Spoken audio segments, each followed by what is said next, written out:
Hey guys, this is Dan Seifert from mobileburn.com. Today we're taking a look at the HTC EVO View 4G tablet for Sprint. Now this is the Sprint version of the HTC Flyer tablet that came out a couple weeks ago. And it's virtually the same thing, save for the color and a couple of wireless radios in there. We'll take a quick tour of it and see what's going on. So we've got the 7-inch tablet here. Virtually, like I said, the same thing. You got a 7-inch screen. It's 1024 by 600 pixels of resolution. The front of the device has the same capacitive buttons at the bottom. You've got your home menu back buttons here, and then the special pen button, which we'll take a look at in a moment. Round top up here, you've got the front-facing 1.3 megapixel camera, and then you've got the capacitive buttons duplicated again when you turn it into landscape orientation. You got the home menu back and pen button right there. Taking a look at the back of the hardware, you can see that instead of the silver and white motif that the Wi-Fi version of the Flyer has, the Sprint model of the EVO View 4G is all black with a couple red accents. As you can see here, it's got the aluminum black cover here and some slots for speakers, for stereo speakers. Plastic piece here, the same plastic cover that is on the Wi-Fi version, and the 5 megapixel camera. The plastic cover is just as hard to get off on this version as it is on the Flyer, so we're just going to leave it on for now, but underneath there you can access the microSD card slot. The Sprint EVO View 4G has 32 gigabytes of internal storage built into it.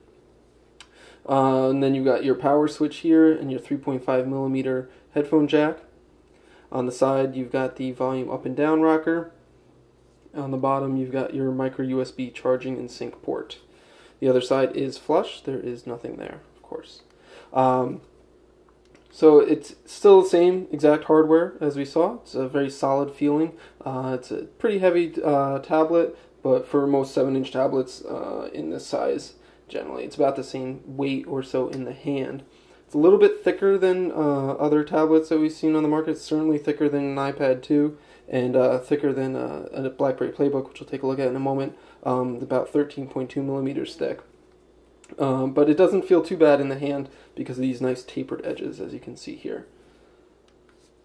Software-wise, it's still running Android 2.3.3 with HTC's Sense interface on top of it. They're calling this HTC Sense 2.1 for tablets, but it's virtually identical to the Sense 3.0 that we've seen on phones like the HTC Sensation 4G and the new HTC EVO 3D. You've got your 7 home screens. The tablet version orients them to the left, so your first home screen is on the left here, and then you can scroll over to the right to access the other ones. You can, of course, pinch to zoom to bring in the various panels of the home screens. And then if you turn it into a landscape orientation, you can do the same. And you can backwards scroll through them as well.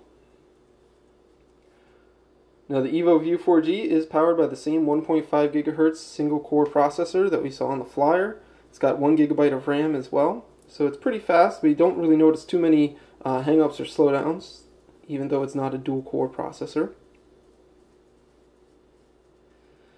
Panning over here, you can see you've got switches for your different wireless connections, and there's the 4G radio connection, and you can also turn on and off the cellular connection entirely. This does have a 3G radio in it as well, so if you're not in a 4G coverage area, you can still access Sprint's 3G EVDO network.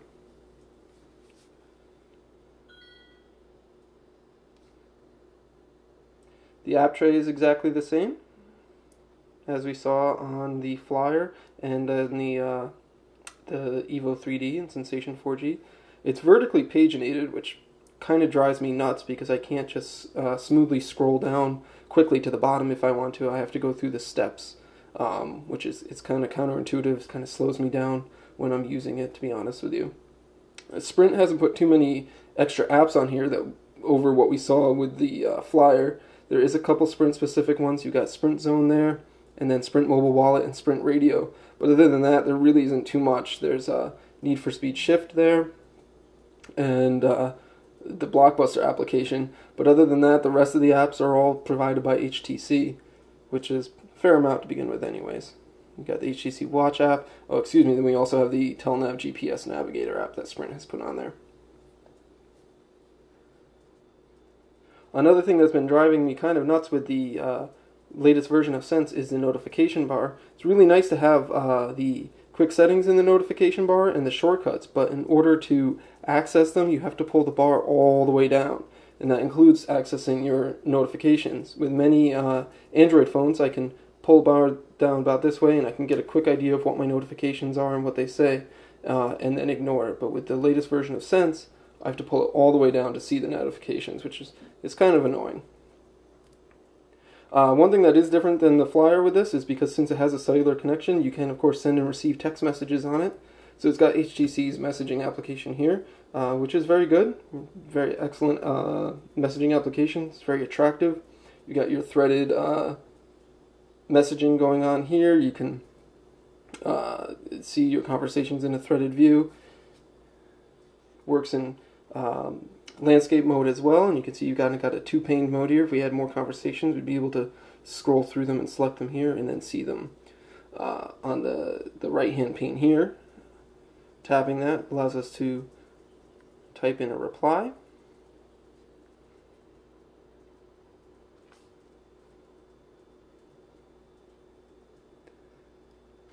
Also still present is HTC's excellent mail application. So you've got your standard mail application view here when you're holding it in portrait mode, but if you switch over to landscape, you've got this dual pane mode, which is very nice and very slick. You got pinch to zoom here. Formatting is supported as well, as you can see.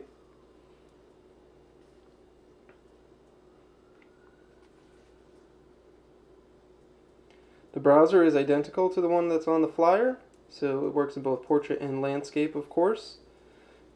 You've got a easy way to switch between open windows by these tabs at the top. And we can browse to our website here.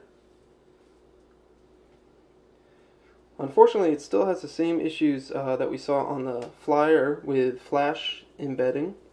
The ads will load up, but the embedded videos will not play, unfortunately. Just give that a moment. There we go. So now it's loaded up the flash ads there. There's an embedded YouTube video here, and it will not play, unfortunately. If I tap that, you can see it says content is not supported, even though it supports flash. So it's kind of frustrating there that we can't play back any embedded videos. Taking a look at the HTC EVO 4G versus some of the other 7-inch tablets that are on the market. Here we've got the Samsung Galaxy Tab. This is the original Galaxy Tab, 7-inch model, and this is a Wi-Fi version. Excuse me. As you can see, they're very similar in size. It's both 7-inch screens, both the same resolution, 1024 by 600 pixels. The Galaxy Tab is technically thinner by just a hair, but in your hand, the EVO View 4G feels thinner because of the more aggressive tapering here on the sides. But otherwise, they are very similar in size, as you can see. The EVO is just slightly taller. There we go. Slightly taller at the top there. And just about the same width for both of them. Now the EVO definitely has a bit of an upgrade over the Galaxy Tab. The Galaxy Tab features a 1 GHz processor versus the 1.5 GHz processor that we see on the EVO. So the EVO is a bit more of a performer. It's a lot faster than the Galaxy Tab.